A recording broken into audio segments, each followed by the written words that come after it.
विक्रम एवं आदित्य। विक्रम एक सुर योद्धा थिले, जार खड्ग आकाशर बिजुली अपेक्षा तीक्षण थिला। से युद्ध क्षेत्र रे हजार शत्रु को एकक भावे परास्त करि पारुथिले। अन्यपटे आदित्य एक चतुर योजनाकारी थिले, जेउथिरे शत्रु दृश्यमान युद्धरे नुहे अंतक्षेपी अस्त्र द्रा हारी जाए। शेषरे किए एही सिंहासन रे बसिब। सुन्नगढ़र राजप्रासाद सुनार भली जलमल करुथिला, किंतु दरबार रे गभीर नीरवता रहिथिला। राजा वीरेंद्र सिंह सिंहासन रे बसिथिले। तांको सम्मुखरे दुई राजकुमार विक्रम एवं आदित्य। विक्रम एक सुर योद्धा थिले, जार खड्ग आकाशर बिजुली अपेक्षा तीक्षण थिला। से युद्ध क्षेत्र रे हजार शत्रु को एकक भावे परास्त करि पारुथिले।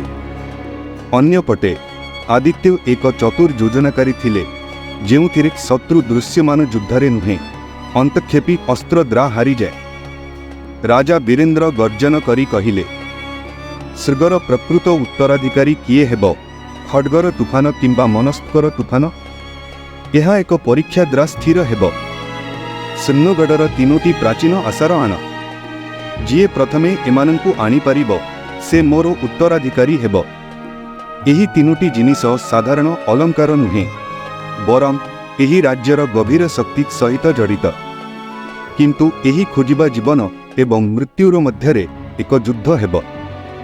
विक्रम एवं आदित्य एकापरकु चाहिले। यह केवल परीक्षा नुहे, यह तांको अस्तित्व पाई लड़ाई थिला। अंधार गाढ़ होइथिला। राजप्रासादर द्र दुई जण बाहरिले। गोटिए अग्नि परी उत्तेजित, अन्यटी बरफ परी शांत।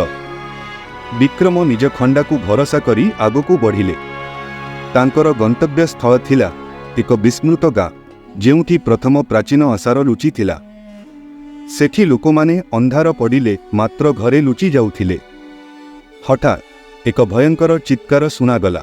विक्रम खंडा बाहर करी आगकू गले। गाँ मझिरे एक मृतदेह पड़िथिला। तांको मुह भयरे विभत्स होई जाइथिला एवं देहरे अजब कला चिन्ह थिला। एबे एक युवती सम्मुखरे आसिले। तांको हातरे ज्वलंत दीप थिला। मु अनन्या, से कहिले। एठी एमिति बा अभिशाप जो माने एठाकू आसंती, सेमाने कदापि फेरी जाऊ नाहंती।